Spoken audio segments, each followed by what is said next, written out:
La paraula italiana putanesca ve de la paraula putana, que vol dir exactament això que sembla. I l'origen d'aquesta recepta, com tot a Itàlia, hi ha diferents versions, sobretot dues.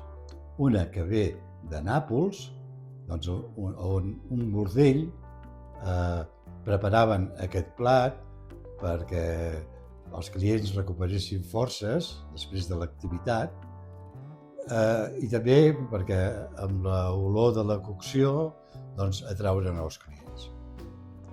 L'altra teoria seria d'Ischia, una illa que hi ha just davant de Nàpols, on un restaurant molt concorregut havia acabat tots els ingredients i va arribar una colla, morts de fam, prepara'ns qualque putana.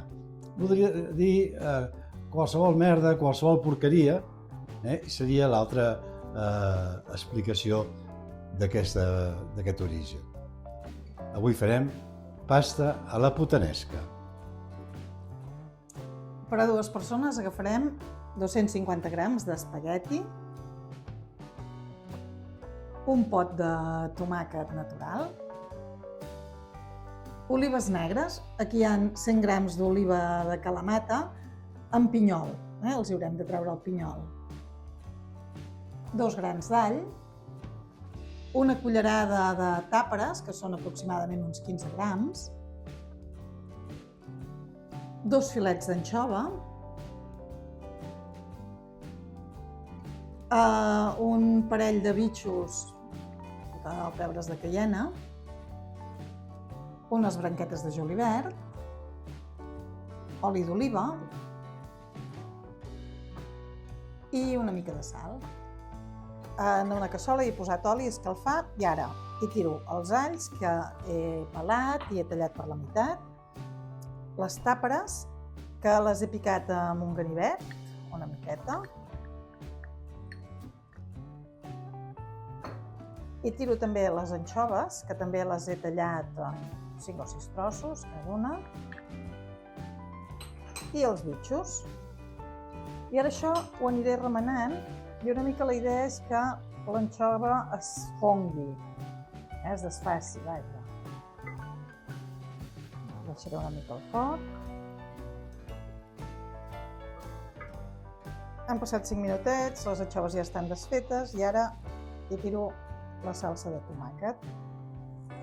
Això deixaré també que fregeixi la salsa de tomàquet uns 10 minutets. I mentrestant he anat ja tallant les olives i traient-los el pinyol.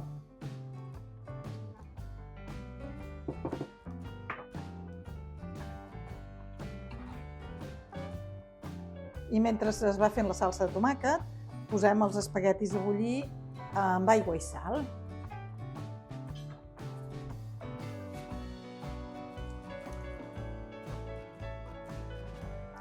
A la pasta ja li queden només un parell de minuts de cocció i ara trec els alls, trauria els bitxos si els trobés, però com que no els trobo els deixaré. I ara hi afegeixo les olives, que he tallat també a trossets petits, i el julivert que he picat.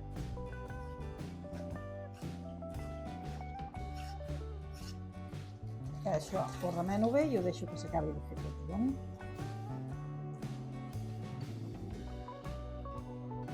Els espaguetis ja estan a punt i ara els posaré a dintre la salsa.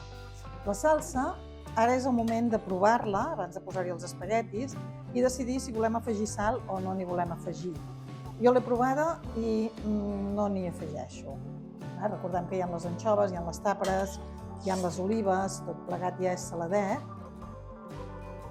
per tant no me n'hi cal més. I ara això ho remenaré tot junt i ja ho tindrem a punt per servir.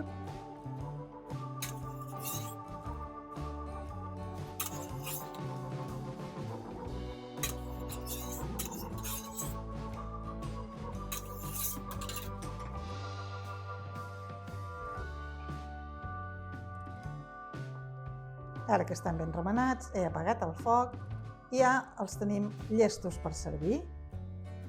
Molt bon profit!